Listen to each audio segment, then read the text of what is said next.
So aside from watering, planting, propagating, some of the typical stuff you'd expect in the garden, we also like to have the students participate in cooking activities, in different science lessons, and all kinds of hands-on things that they might find different than what's happening inside their classrooms. So we started last year with wanting to have electricity to power our irrigation clock, and we solved that problem by putting in a large panel. Once we had that installed over the course of the year, we decided that there were a lot of other electrical needs that would be things like the pump that we put in the greenhouse. Some of the other things that we need electricity for could be a blender, a hot plate, even something as simple as having a charger for a laptop or a Chromebook.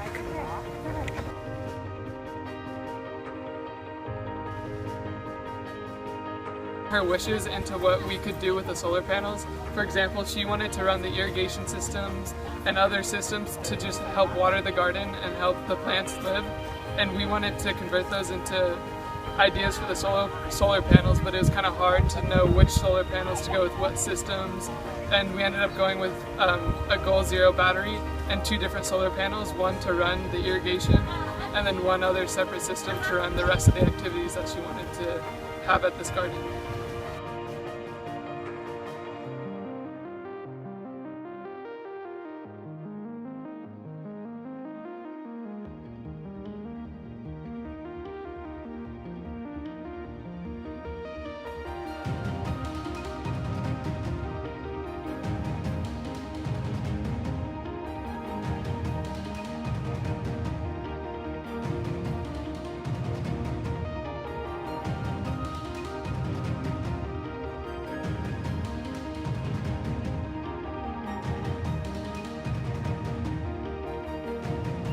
So we have 2 batteries in the shed. The larger battery here is a 1250 watt-hour battery that is powered by the larger panel on the roof. And that again will be running appliances and the filtration pump in the greenhouse. This smaller battery right here is wired to the 50 watt panel that we recently put on the roof. And again, that is the isolated irrigation control right there. So that'll be running year-round during the summer with no power drain from blenders or hot plates or whatever else it may be.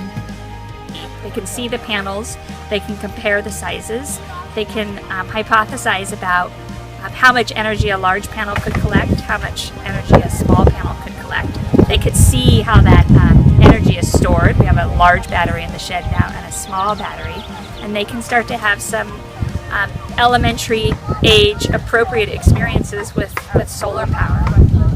It allowed us to be able to teach the kids about sustainable energy, to be able to demonstrate how to collect the energy from the sun and show them we could store it and then use it to power up stuff. In 5 years, I hope that we have more solar panels both at 2W El Morro and at the high school too, and middle school, ideally, just because it is free energy that we could be using, and right now we're not using enough of it.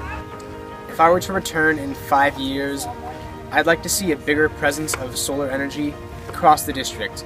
So not only would that mean solar panels on all of the buildings powering portable batteries or devices in the classrooms, but also a bigger presence of solar and other renewable resources in the curriculum.